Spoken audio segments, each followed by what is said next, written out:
sa unang hininga, sa pagsilang ng aking bagong umaga, patnubay at kalinga,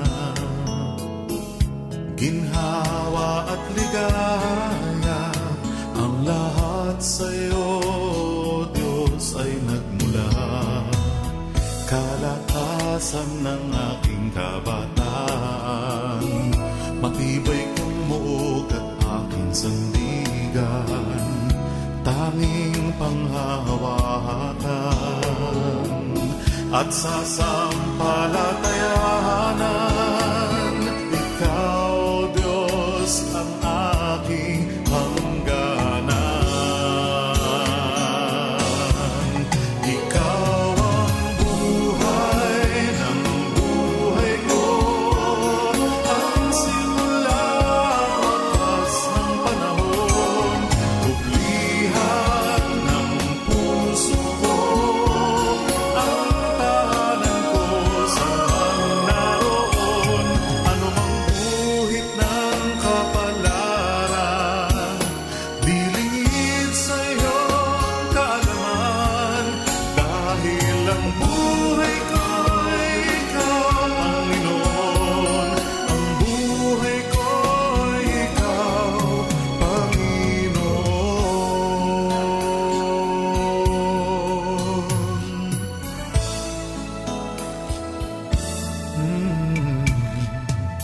At pagsapit ng dapit hapong lumbay, pag natapos ng mahabang paglakbay, aking himlayang tunay, korona ng aking buhay, ang langit mo sa'kin naghihintay.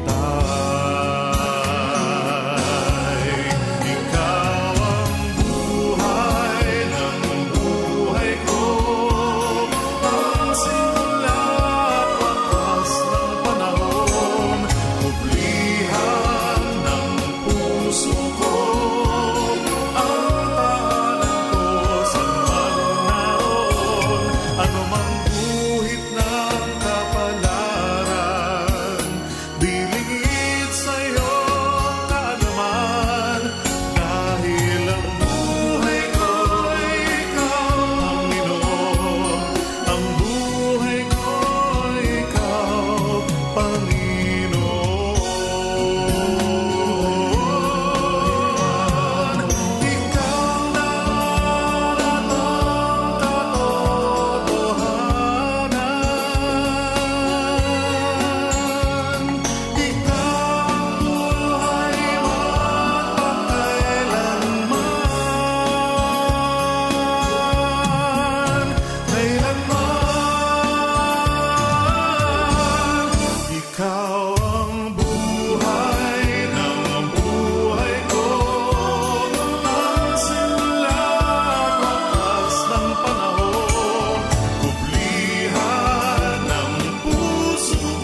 mapapawi o may kukubli, maging sa dilim ng gabi.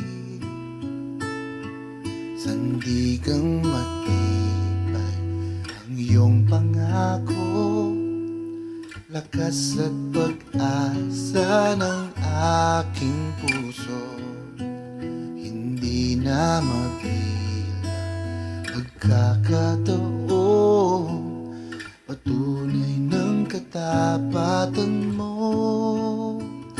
Sa dalamhati at sa kabiguan, sa pagluha ng pusong nasugatan, sa pagsubok na iyong pinahihintulutan. Salamat, Panginoon, sa katugunan sa ating dalangin, sa kalakasang sa'yo nanggagaling, sa pagtuturo at pagtutuwid mo sa'kin. Salamat, Panginoon, salamat.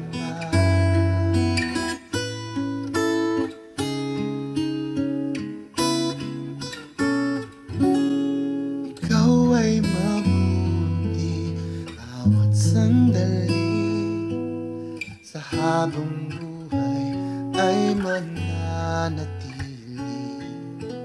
Hindi mapapawi o may kukubli, maging sa dilim ng gabi. Sandigang matibay ang iyong pangako, lakas at pag-asa ng aking puso. Hindi na mabilang pagkakataon, patunay ng katapatan mo. Sa dalamhati at sa kabiguan, sa pagluha ng pusong nasugatan, sa pagsubok na iyong pinahihintulutan. Salamat, Panginoon,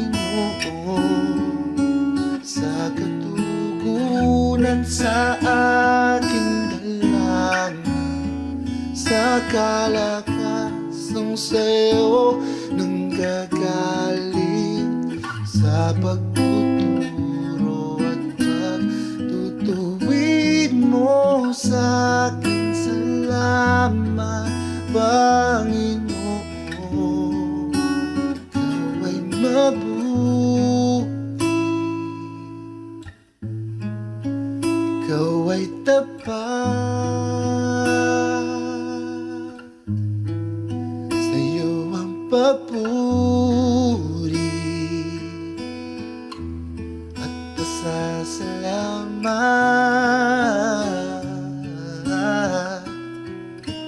Ikaw ay mabuti,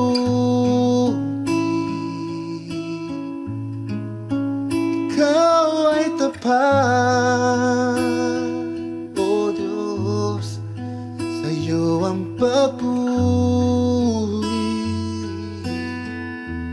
at pasasalamat.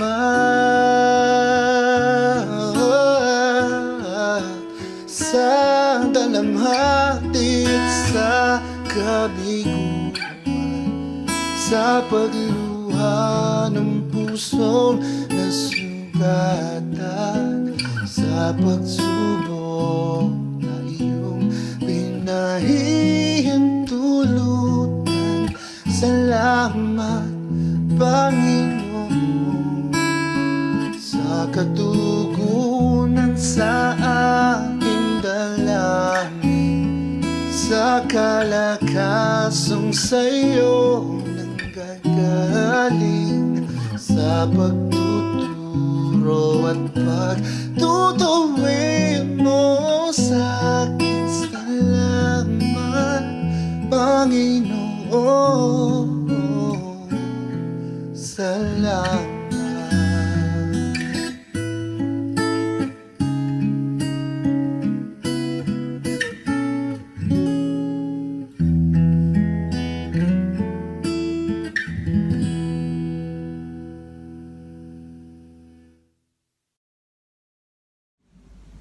Dakilang Diyos at Amang makapangyarihan sa lahat, nagpupuri at nagpapasalamat kami sa umagang ito. Muli binigyan mo kami ng pagkakataon upang makasamba sa inyo. Samahan niyo po kami sa gawain ito at lumalapit kami sa inyo, O Diyos, nagpapakumbaba sa inyong harapan, humihingi ng kapatawaran sa aming nagawang kasalanan. Linisin niyo po kami, O Diyos, ng inyong kabanalan at patuloy na inyong pag-ibig at pagmamahal ang magbigay sa amin ng pag-asa at kalakasan. Hinihiling po namin ang karunungan na nanggagaling sa inyo. Gabayan po kami ng inyong banal na Espiritu upang lubusan po naming maunawaan ang inyong banal na salita. Muli, maraming salamat po, O Diyos, sa umagang ito. Purihin po ang inyong pangalan, dakilain ka, luwalhatiin ka. Ito po ang aming dalangin, sa pangalan ng aming Panginoong Hesus. Psalm 148 verse 13. Let them praise the name of the Lord, for His name alone is excellent. His glory is above the earth and heaven.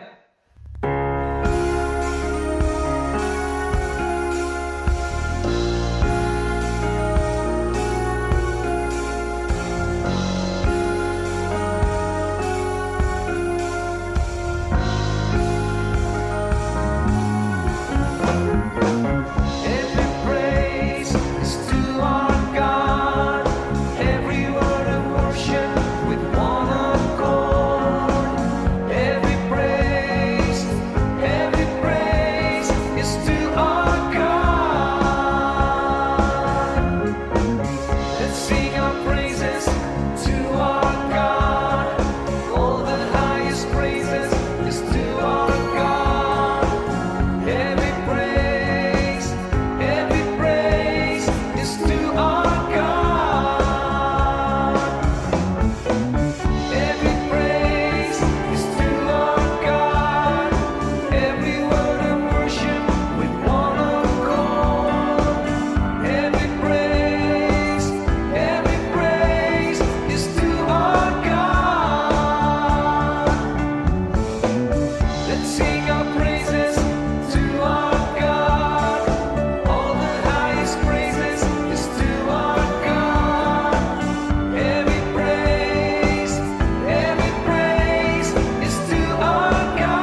Hari ka po, O Diyos, sa langit at lupa at sa habang panahon.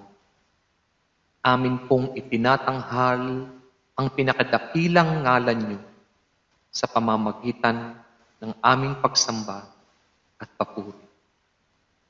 Luwalhatiin ka, O Diyos.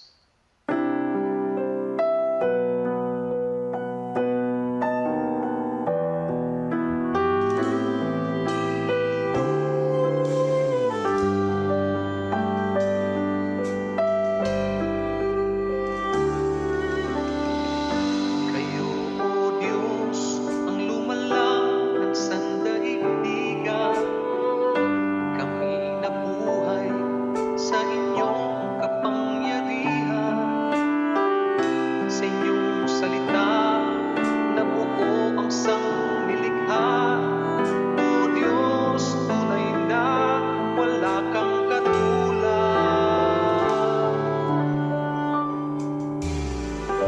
Kayo lamang, Jesus, aming itatanghal. Anak ng Diyos at tunay na nagmamahal. Sa inyong harapan, luluhod bawat nilikha. At magsasabing kayo ang Diyos na dakila. Wala nang ibang Panginoon sa langit at lupa at sa habang panahon. Ang ngalan niyo, Jesus, ay aming itataas. Wala nang ibang Panginoon. Wala nang ibang Panginoon sa langit at lupa at sa habang panahon. Ang ngalan niyo, Jesus, ay aming itataas. Wala nang ibang Panginoon.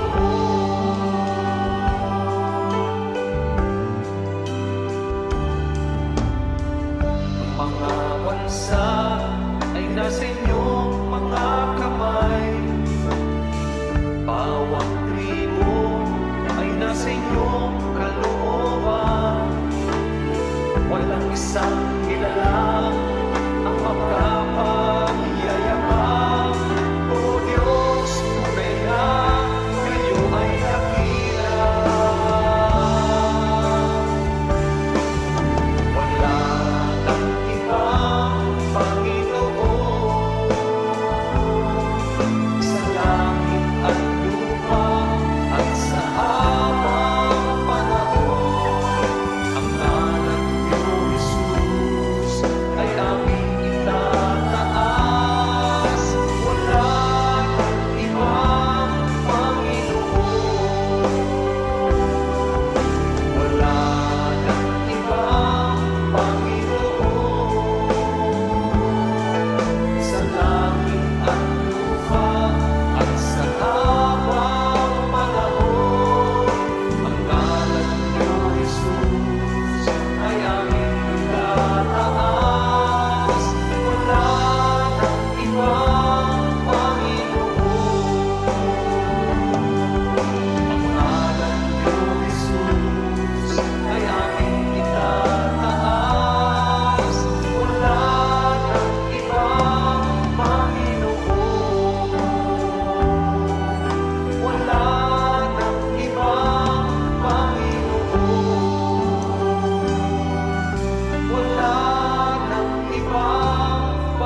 I'm so glad you came to save us.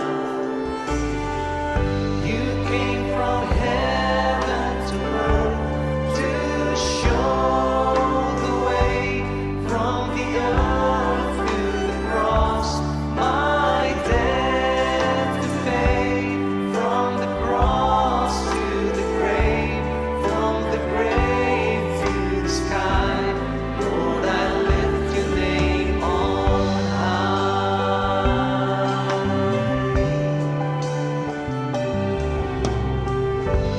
Lord, I lift your name on high. Lord, I love to sing your praises. I'm so glad you're in my life. I'm so glad you came to save us. You came from heaven to earth to show the way from the earth to the cross. My debt to pay, from the cross to the grave, from the grave to the sky. Lord, I lift your name on high.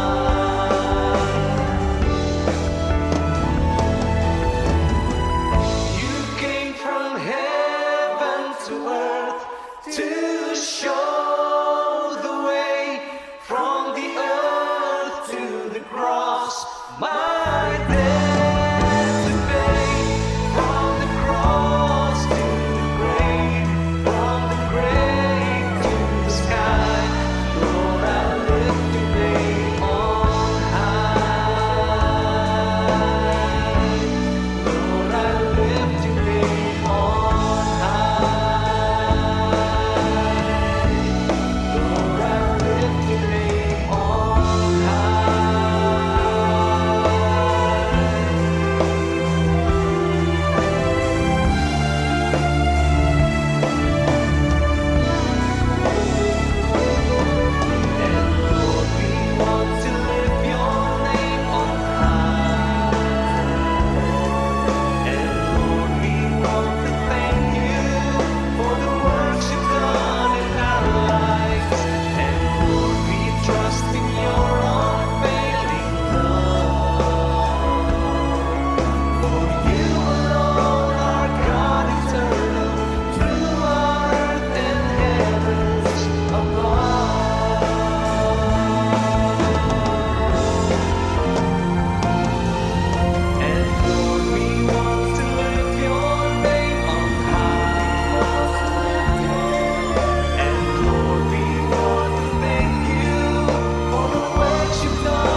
nga, Panginoon, patuloy ka po namin itinataas, O Diyos, maging sa pakikinig po namin ng inyong salita, O Diyos. Patuloy ka pong maitaas sa aming mga puso, sa aming mga buhay, Panginoon.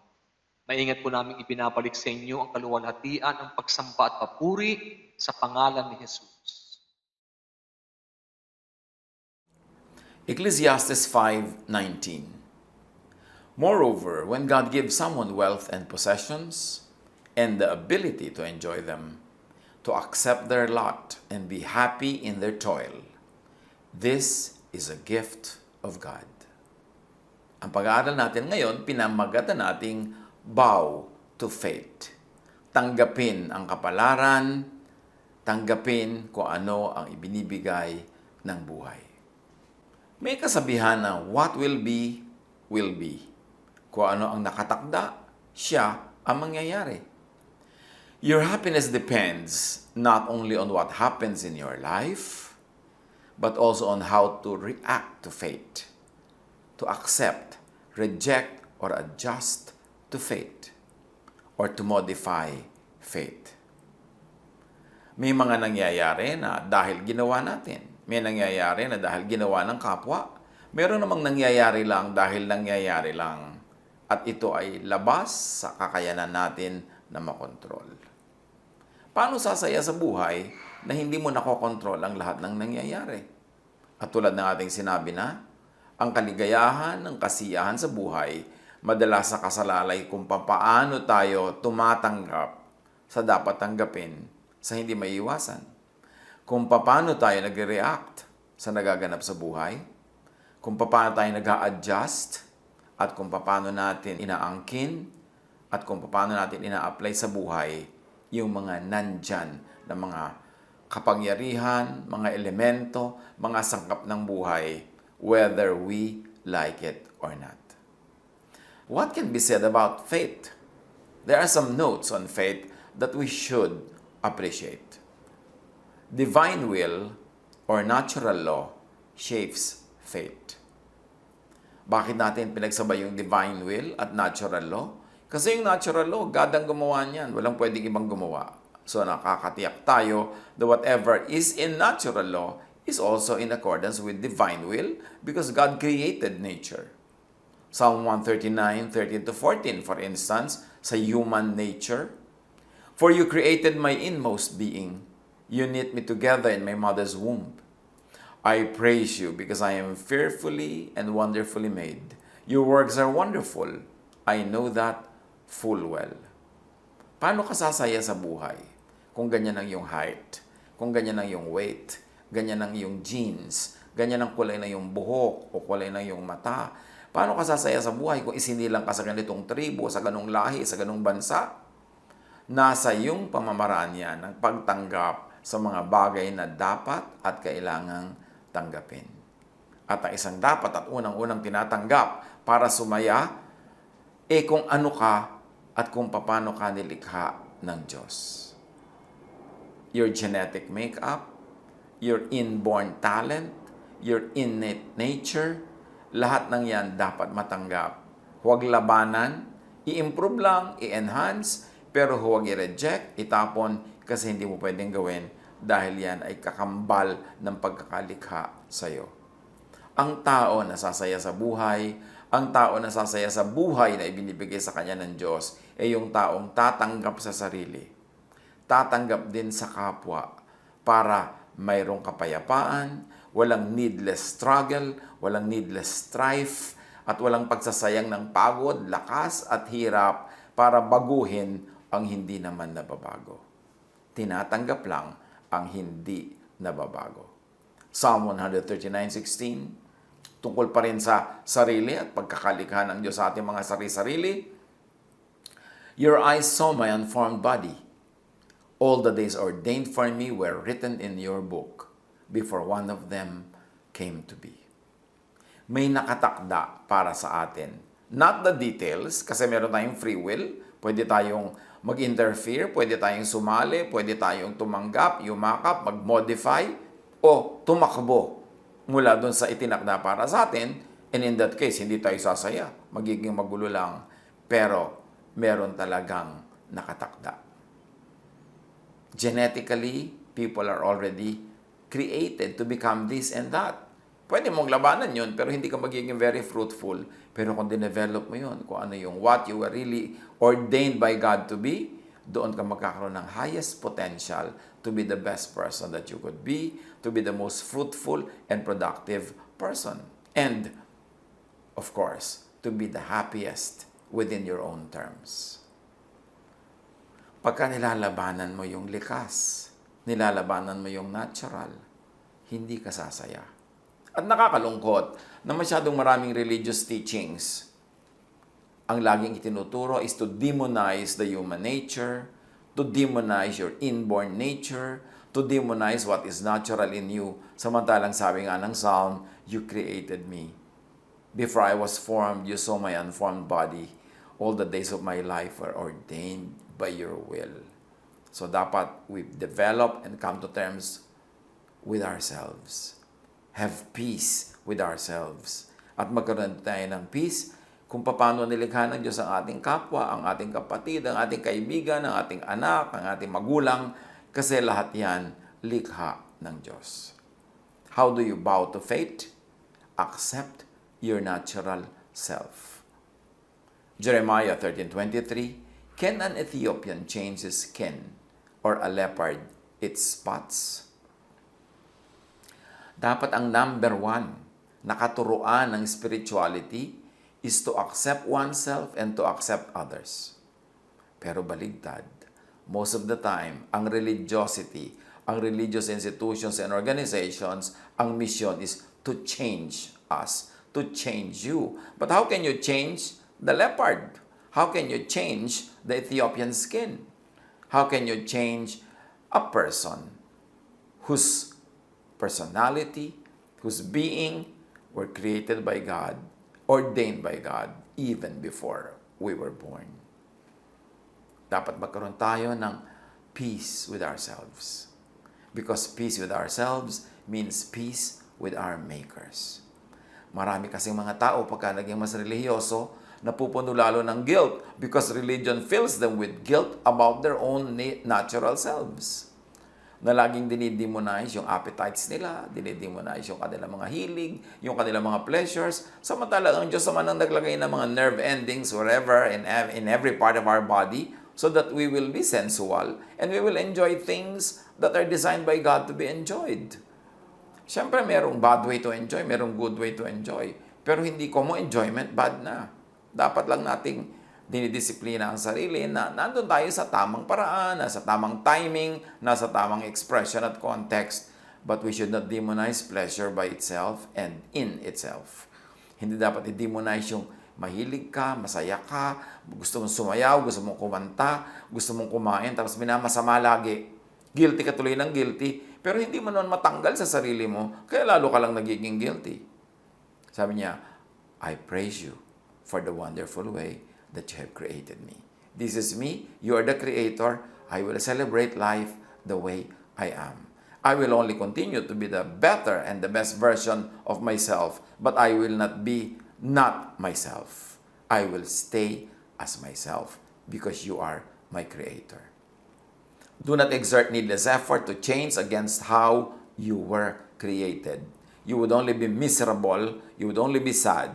And if you try to keep changing people for them to be acceptable to you, you will only punish them and yourself, and nobody will succeed anyway. Isaiah 45:9, woe to those who quarrel with their maker, those who are nothing but potsherds among the potsherds on the ground. Does the clay say to the potter, what are you making? Does your work say, the potter has no hands?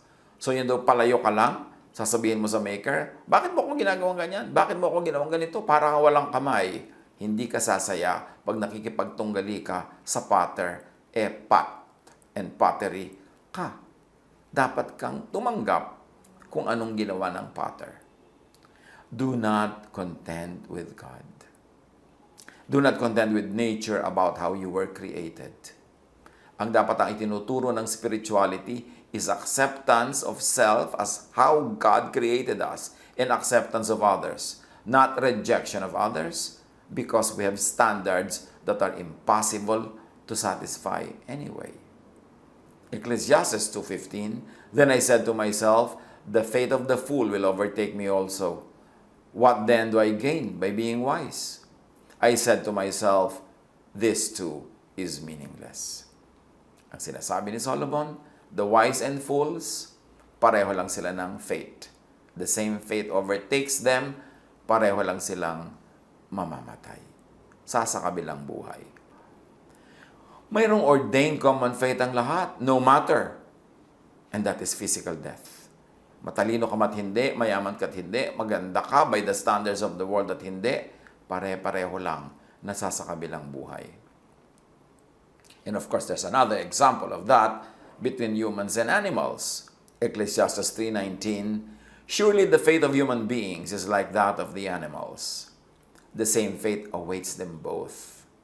As one dies, so does the other. All have the same breath. Humans have no advantage over animals. Everything is meaningless. Of course, as poetry, may exaggeration dito. Mayroon naman talagang advantage ang humans over animals. Pero ang sinasabi, pareho lang din kayo mamamatay. So huwag ka mayabang dyan, huwag mong apihin yung hayop, huwag mong kawawain, kasi pare-pareho lang kayong mayroong isang buhay dito sa mundo at nababawi ang buhay na yun. Even between the rich and the poor. Isaiah 24:2, everyone will meet the same fate. The priests and the people, slaves and masters, buyers and sellers, lenders and borrowers, rich and poor. And Ecclesiastes 7:2, it is better to go to a house of mourning than to go to a house of feasting. For death is the destiny of everyone. The living should take this to heart. So how do you accept fate? Even how do you accept physical death? Which is inevitable.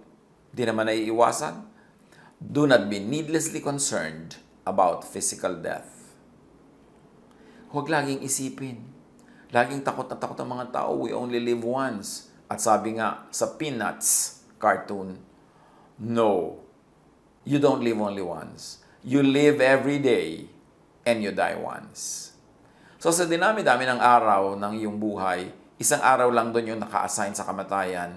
So huwag mo laging isipin, i-fast forward and not always overthink about it, ang atupagil mo mabuhay because you live every day and you die only one day. At wala pa yung one day na yon, so huwag mo muna siyang problemahin. In fact, huwag mo siyang problemahin. Kahit sino naman mang problema dyan, hindi rin niya naiiwasan. Enjoyin mo na lang yung day of life, day of living, at yung when the day of dying comes, meet your Maker. Accept birth. Also, accept death. Why? Because God is in control. Birth is ordained by God. Even death is ordained by God. So, huwag na lang labanan. Hayaang dumating kung darating, pero habang hindi pa dumarating, huwag yun ang pagtuunan ng pansin, huwag yun ang pag-isipan, ang atupagin ay mabuhay ng makulay, masaya, mabunga, mabuti, makadiyos, maibigin. Proverbs 21:30, there is no wisdom, no insight, no plan that can succeed against the Lord. Proverbs 16:33, the lot is cast into the lap, but its every decision is from the Lord. Ang lahat ng ito ang sinasabi lang, ipasa Diyos ang mga bagay na pang sa Diyos at ang atupagin lang ay yung pang sa tao. At yung mga dumarating sa atin na hindi natin makontrol, tanggapin. Kung pwedeng improvein. Pero kung wala kang magawang improvein, adjust. Ganun lang para sumaya sa buhay. Psalm 139:16, your eyes saw my unformed body. All the days ordained for me were written in your book before one of them came to be. God is in heaven. God is in our hearts. God is everywhere. God is in control. Ano man ang dumadating sa buhay natin, ano man ang ating pinagdaraanan, hindi yan lingid sa Diyos. Alam ng Diyos. At kung alam ng Diyos, at hinahayaan niyang mangyari yan, dapat din nating hayaan. Gamitin lang natin ang God-given talent, capacity, power, to improve it, to adjust to it. Pero sa mga hindi na natin mabago, tanggapin. para tahimik ang buhay. Dahil kahit naman hindi perfect yung buhay, kahit hindi ang gusto natin ang nangyayari, at kahit ang gusto nating mangyari ay hindi nangyayari, marami pa rin natitirang blessing ang buhay. So huwag tayong mabulag na ang inaantay lang natin ay yung gusto, ang tinitingnan lang natin ay gusto, at pag wala yun, parang wala ng kwenta ang lahat. No. Maraming blessing, maraming pagpapala sa bawat hakbang ng buhay na ito. Kahit yung tinatahak nating landas sa panahon na ito, ay hindi yun ang ideal natin. But if God allows it, we should accept our fate. Proverbs 16:9, in their hearts, humans plan their course, but the Lord establishes their steps. Pwede naman tayong magplano. Nagpaplano nga tayo, pero ang Diyos pa rin ang masusunod at the end of the day. After we have done our best, while we are doing our best, let's accept whatever God allows to come into our lives. Huwag magsayang ng pagod na labanan ang kapalarang nangyayari, na labanan ang nagaganap. Ecclesiastes 6:10. Whatever exists had already been named, and what humanity is has been known. No one can contend with someone who is stronger, and that stronger someone is God. Another note on faith, human will. Faith, prayer, can also engineer and modify faith. Kanina ay pinagdiinan natin, tanggapin ang dumadating sa buhay. Tanggapin ang palad. Tanggapin kung ano man ang ibinibigay ng Panginoon. Pero tayo, we were created in God's image. We were given by God the power. At sabi yun ni Jesus, believe. And when you believe, ask. Seek, knock, and it will be given to you. When you believe, command this mountain to move, and it will move. So, ang unang choice sa mga dumarating sa atin sa kapalaran para tahimik ang buhay, tanggapin. Pero meron pa tayong isang choice. Modify. Change. Command the mountain to move. Meron ding ganong option. Ecclesiastes 10:10, if the axe is dull and its edge unsharpened, more strength is needed, but skill will bring success. This very short verse has two great ideas. Pag daw ang palakol mo ay mapurol at hindi na hahasa ang kanyang mga talim, dalawa ang pwede mong gawin. Exert more effort. Kahit hindi yan masyadong matalim, pag malakas ang paggamit mo sa kanya, makakaputol din niya ng kahoy. Pero, kung meron kang skill, mas lalong success ang darating sa'yo. E di ihasa mo. E di gumamit ka ng technique kung paano gagamitin ang mapurol na tool na yan para yung gusto mo ay mangyari. In other words, pwede ka mag-interfere with the given, and your skill, your God-given skill, can change things. Proverbs 17:8, a bribe is seen as a charm by the one who gives it. So even yun. Maraming mga tao, dinidemonize sila itong verse na to na parang sama-sama ng bribe. Pero ang sinasabi lang naman dito, yung bribe para yung charm. Nakakagawa yan ng maraming mga himala para doon sa nagbibigay niyan. Maraming mga makinarya ang nalalangisan o maandar. Maraming pinto ang bumubukas pag ang tao marunong makisuyo at marunong manuyo. Matthew 7:7-8. Ask, and it will be given to you. Seek, and you will find. Knock, and the door will be open to you. Napaka-common na sa pandinig natin at pagbasa ang verses na ito, pero naiintindihan ba natin? Tumatalab ba sa buhay natin? These are human interventions. Sabi ni Jesus, for everyone who asks, receives. The one who seeks, finds. And to the one who knocks, the door will be opened. Human interventions are accommodated by God. Human interventions of asking, seeking, and knocking are accommodated by nature, by creation, by the universe. Matthew 17:20, Jesus replied, "Because you have so little faith, kaya hindi nyo nagagawa ang gusto nyong gawin. Truly I tell you, if you have faith as small as a mustard seed, you can say to this mountain, move from here to there, and it will move. Nothing will be impossible for you." God creates, but faith can recreate. God lang ang nagkikreate, pero ang taong kinreate niya, hiningahan niya ng kanyang sariling buhay, meron siyang ibinigay sa ating kapangyarihan that our faith can move mountains, our faith can rearrange the universe, our faith can recreate creation, because when we ask, we receive. When we seek, we find. When we knock, the door will be open. It cannot stay closed if we are knocking in faith. At sa quantum physics, may tinatawag na observer effect.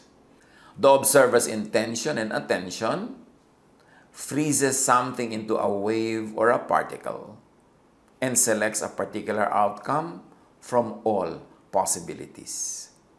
Call observer effect the effect of prayer. Prayer can move mountains. Prayer can rearrange nature. Faith can rearrange and recreate creation. At may tinatawag sa physics na quantum tunneling, a phenomenon when, by repeatedly trying, a particle is able to penetrate a barrier that it should not be able to go through. In other words, anything that can happen will happen given enough chances. At yung quantum tunneling na yan can be likened to fasting, to prayer, non-stop prayer, prayer without ceasing, believing, insisting. If you continue to keep asking, it will be given to you. At napakaganda ng ginawa ni Jesus dyan na illustration, yung byuda na merong court case na malamang ipatalo ng judge kasi ang kaya kalaban ng byuda ay mayaman na pwede magsuhol sa judge. Pero sa kapupunta ng byuda doon sa judge, kapapakiusap, kakakatok, kapipilit, kapag mamakaawa, sabi ng judge, hindi ko naman mahal ang byuda na to. Pero sige na nga, matigil na lang siya, ibibigay ko ang gusto niya. At gano'n ang work ng tunneling, quantum tunneling, gano'n ang work ng incessant prayer. Remember, Jesus did not say this for nothing. Intindihin. Operationalize. Sabi niya, ask, and it will be given you. Seek, and you will find. Knock, and the door will be open to you. But remember, all in faith. Nakafocus sa faith. Pero sa kabila ng lahat, dapat mag-iwan tayo ng space for time and chance. Kasi meron ding time and chance. Sabi sa Solomon, sabi niya, time and chance happens to all. Merong inaabutan daw ng malas. So merong ginawa mo na ang lahat, nag-quantum tunneling ka na, nag-pray ka na, nag-fast ka na, ginawa mo na yung practical things, pero hindi pa rin nangyari, tanggapin mo pa rin. Yun ang faith, yun ang palad mo. Kasi ang nag-effect naman, time and chance. May paliwanag ang lahat. Jeremiah 17:10, I, the Lord, search the heart and examine the mind, to reward each person according to their conduct, according to what their deeds deserve. At pwedeng i-stretch ang ibig sabihin ng conduct na yan and deeds. Could it be faith, prayer, observation, or tunneling, all of the above, or a combination of the above? But remember, those who seek, find. Huwag baliwalain ang kahulugan ng mahiwaga at makapangyarihang katuruan na to ni Jesus. Another note on faith, of course, is to intervene with faith and prayer, which is action. Recreate with faith and prayer, which is also action. It's not enough that you pray with words. Kailangan gawin mo what is practical, what is doable, kasi true prayer is action. And then, of course, as we have mentioned, merong time and chance that can also shape fate. Ecclesiastes 9:11, I have seen something else under the sun. The race is not to the swift, or the battle to the strong. Nor does food come to the wise, or wealth to the brilliant, or favor to the learned. But time and chance happen to them all. Sabi sa Tagalog version, ng newer versions, merong inaabutan talaga ng malas. At sa quantum mechanics, merong description ito. Quantum mechanics describes systems in a statistical distribution of possible outcomes. Luck is the small probability that all the factors in a seemingly random system work together in such a way as to bring a favorable outcome that didn't seem very likely. At may kabaligtaran to. The opposite is true for misfortune. Luck, misfortune, the unexpected is an aspect of nature. Meron talagang sweepstakes chance. May ganong nangyayari. Para rin yan sa reproductive system, ang dami-daming sperms, pero isa lang yung magtatagumpay o dalawa. So, sino doon? Luck, fortune, or misfortune befalls everything and everyone. So, accept fortune and or misfortune. Part din yan ng buhay. Walang nakakapagtaka. Proverbs 18:18, casting the lot settles disputes and keeps strong opponents apart. So, imbes lagi kayo mag-away, mag-jack and point na lang daw kayo, magbato-bato, pick, luck, time, chance, can settle many things at nasasave tayo sa maraming pagod, hirap, at sugat. Ecclesiastes 3:22, so I saw that there is nothing better for a person than to enjoy their work, because that is their lot. For who can bring them to see what will happen after them? So mag-enjoy na lang daw sa buhay. Kung yan ang yung palad, enjoyin mo. Kung ang dumating sa'yo ay hirap, tanggapin mo. Kung ang dumating ay kasiyahan, tanggapin mo rin.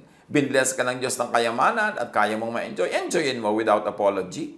Huwag ka lang lilimot na maging mabuti, matulungin sa kapwa. Pero hindi mo kailangang magdusa kung hindi ka naman pinagdudusa ng langit. Religion lang naman ang mahilig magpadusa sa tao. Napakaraming misrepresentations kung minsan. Pag kinakita mo how the human body was made, we were created by God for pleasure. Kaya ang dami-dami mga nerves na inilagay niya dyan para maramdaman natin ang lahat ng dapat maramdaman. Tapos dinidemonize ng religion yung senses at sensuality. Of course, that's Greek idea na namana ng religion, even ng maraming Christian theologies. Kaya dapat suriin. Ecclesiastes 8:7, since no one knows the future, who can tell someone else what is to come? So do not be over-anxious about the future. Do not be over-anxious about the unknown. Hindi mo pa rin malalaman yan kahit magpatiwa-tiwari ka, magpagulong-gulong, intayin mo na lang mangyari ang mangyayari. At pag nangyari na, huwag mo naman tanggihan, tanggapin. Accepting time and chance could make one yield to fate more gracefully and peacefully.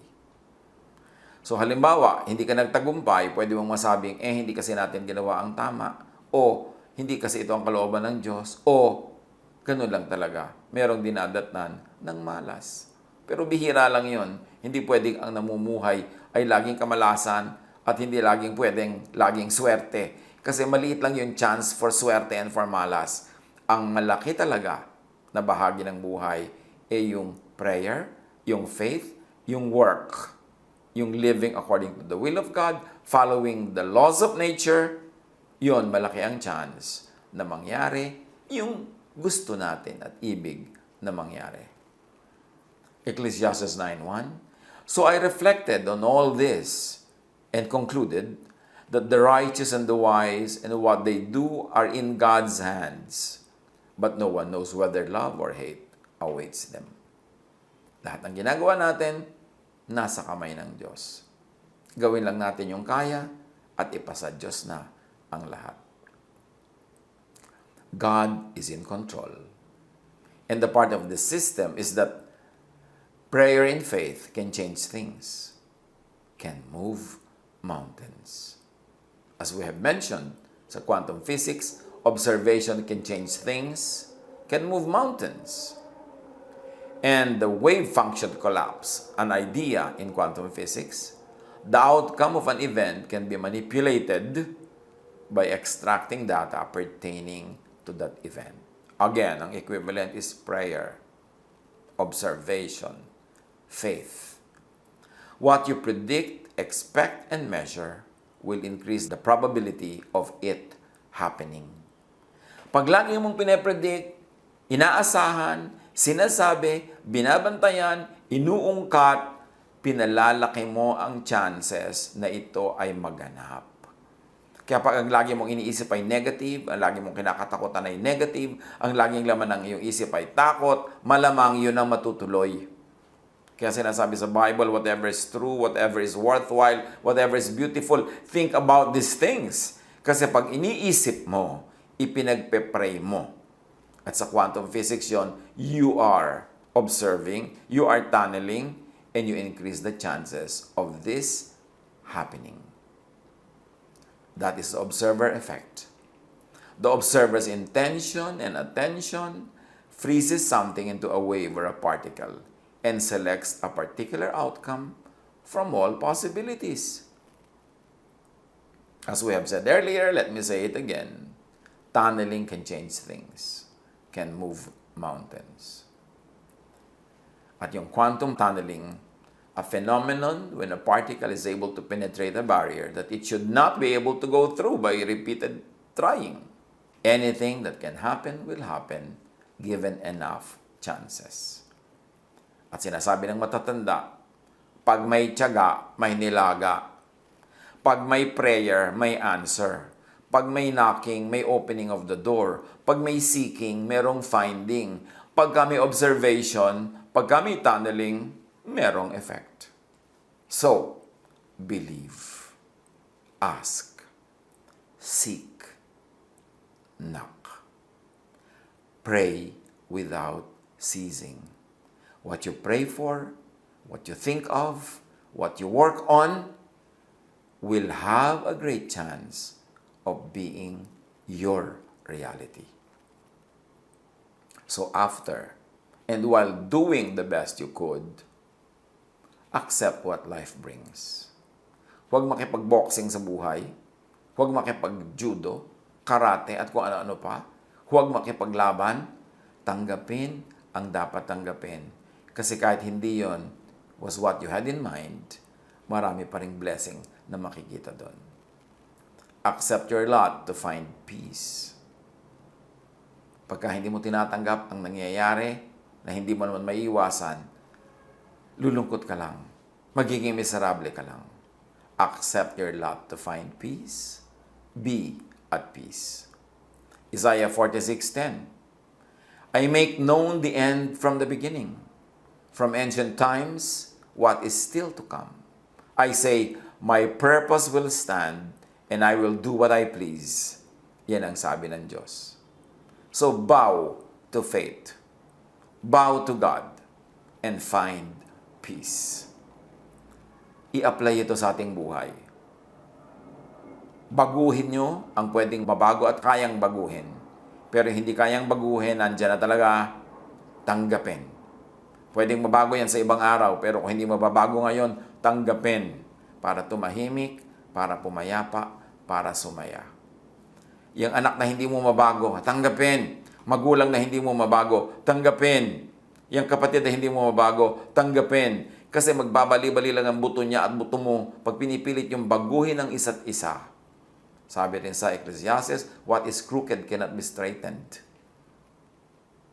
Kung nandyan na yan, nandyan yan. Lalo't kung Diyos ang naglagay, hindi mo lang naiintindihan ng Diyos ang naglagay kasi may iba kang ideya about what you think God should put there, what God should do, what God should create.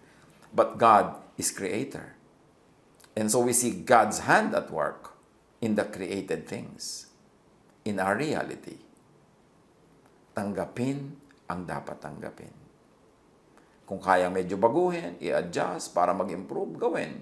Pero kung hanggang doon na lang, tanggapin para sumaya. Ano ang mga dapat nating tanggapin sa buhay para tayo sumaya? Yan kaya ay yung inyong asawa. Dapat yung tanggapin talaga dahil andyan na yan. As is where is, no return, no exchange. Yan ba yung anak nyo na hindi according to what you thought your child would become? Yan ba yung magulang na hindi in accordance with what you think parents should be? Is it life? Is it your income? Is it where you live? Is it your race, your gender? Is it your height or weight or waistline? Ano man yung hindi natin matanggap na nagiging miserable lang tayo dahil hindi natin tinatanggap, be wise, learn, bow to fate. God bless us all. Aming Panginoon, kami po ay nagpupuri at nagpapasalamat sa walang hanggang pag-ibig, paggabay at patnubay sa amin. Salamat po sa inyong mensahe na aming narinig, na inyong tinuturo, na tanggapin namin ang aming kapalaran, tanggapin kung anong ibinibigay ng buhay, at matutunan maging masaya sa bawat sitwasyon. Hindi po namin kakayanin ang lahat na ito kung wala kayo, Panginoon. We pray that you help us, O God. Help us, O Lord, to accept oneself and accept others. Accept what life brings, at higit sa lahat, Lord, patuloy na magturuan niyo po kami na maging masaya na isang tao na inyong nilikha. Ano man ang kalalagayan sa buhay, Panginoon, kayo ang aming patnubay at gabay. Kakayanin namin ang lahat dahil kayo ang aming kasama.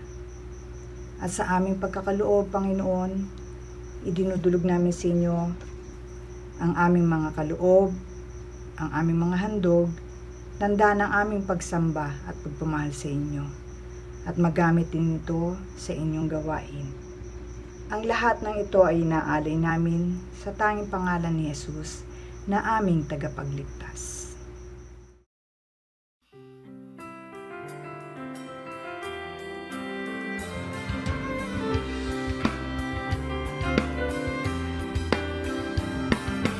Aking mga kamay, naghahandog tanging alay, mula sa puso ko'y tigil, sa salamat na hatid, upang salita niyo ay palaganapin, mapalawak ang makalangit na gawain.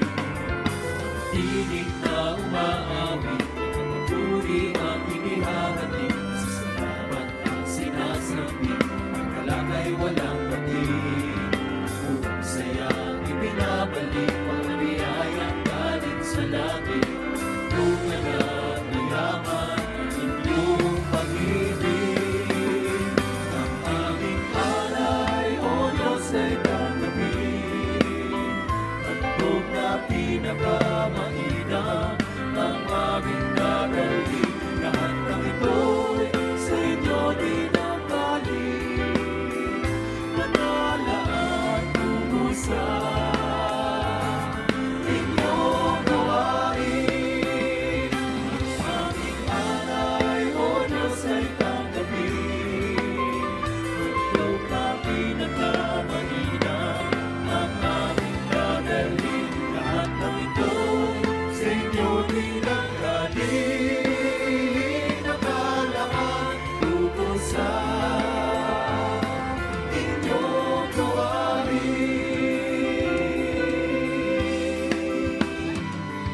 Lumapati sa Diyos na may likha sa aming handog.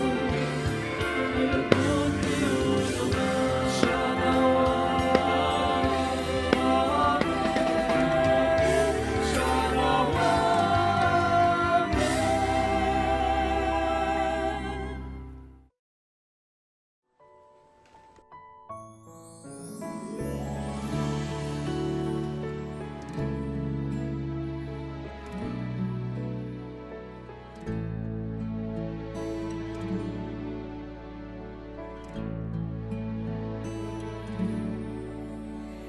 Dinggin mo, O Yahweh, ang lupang hinirang, hiling ng patawad.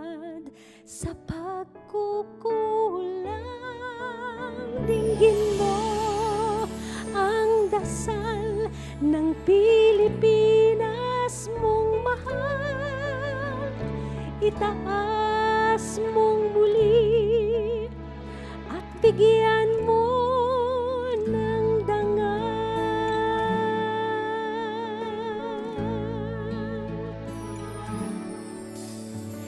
Ikaw ang pag-asa sa kapayapaan at kasaganahan sa aming bayan.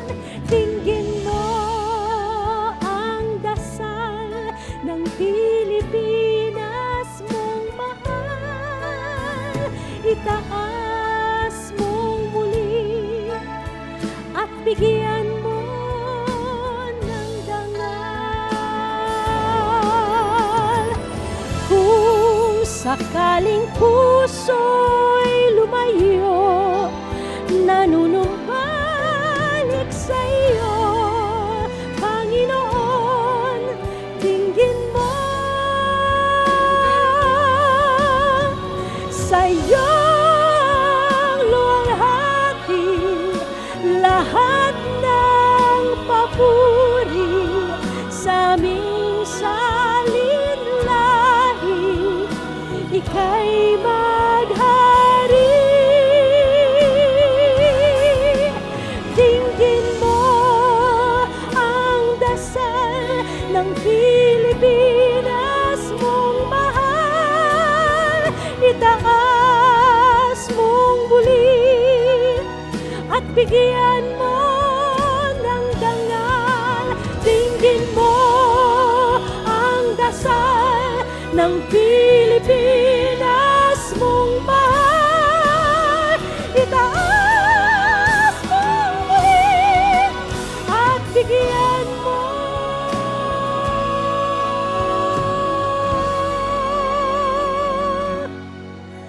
ng dangal.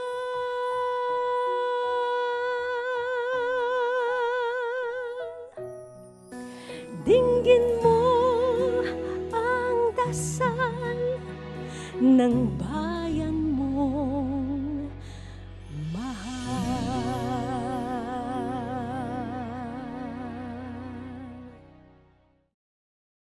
Aming Panginoon, aming Diyos, taus-puso kaming nagpapasalamat sa mensaheng aming narinig. Dalangin namin na lahat ng salitang naihayag manatili sa aming puso at magbunga ito ng ibayo upang marami pong tao ang mapagpala sa pamamagitan ng aming mabubuting gawa. Igit sa lahat, dinadalangin namin ang ibayong pagpapala sa aming Pastor Ed Lapis. Mga kapatid, sumaati nawa ang di malirip na kapayapaan ng Panginoon. Gayon din naman, ang pag-ibig ng Panginoong Hesukristo na ating pinaglilingkuran.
Day by day we grow more forgiving. Day by day, day by day we are more accepting. Day by day, growing with a kinder heart, like Jesus more and more.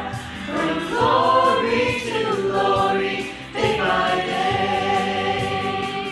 Let's be more loving, be more kind, as Jesus showed us the way of love. Day by day we grow more forgiving. Day by day, day by day we are more accepting. Day by day, growing with a kinder heart, like Jesus more and more. From glory to glory, day by day, into Jesus.